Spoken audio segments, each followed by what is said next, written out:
Roh balik rumah pada Ramadan, adakah betul? Roh tu nama orang Korea tu betul ya. Tapi roh dia berada di sisi Tuhan Jalla wa'ala.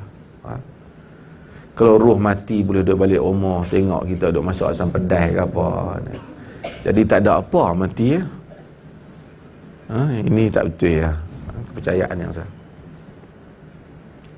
Adakah roh orang yang meninggal dunia tahu kita menziarahinya? Zahir pada hadis, dia tahu siapa yang menziarahinya.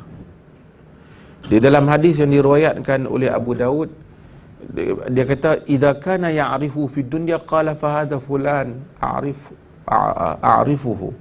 Jika sekiranya dia tahu orang ni di dunia, bila kita bagi salam, dia kata, "Yang ni aku kenal ni, nak menakan aku."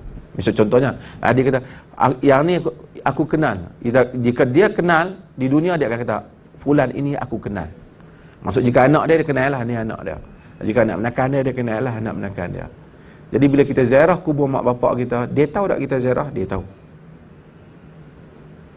Al-Imam Ibn Qayyim menyebut sebahagiannya mereka berbangga dengan ahli kubur yang lain disebabkan mereka diziarahi oleh anak-anak mereka.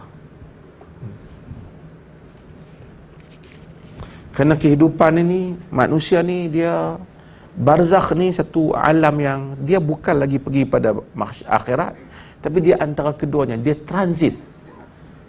Sebab tu kadang-kadang orang bermimpi berjumpa dengan ruh orang-orang saleh, kerana dia transit, dia masih tergantung antara keduanya.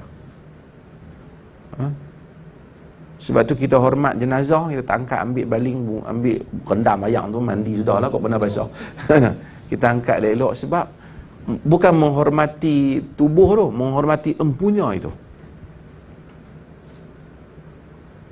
Sebab tu orang perempuan dia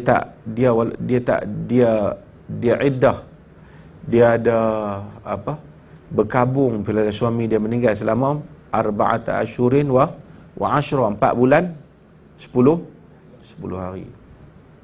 Sebab apa? Hormati.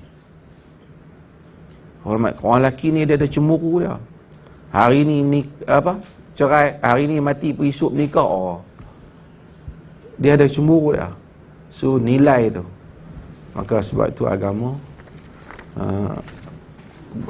tahu tentang ruh manusia yang pergi. Bila pergi ke barzakh, dia tak bersendirian. Dia berjumpa lagi dengan ruh-ruh yang lain.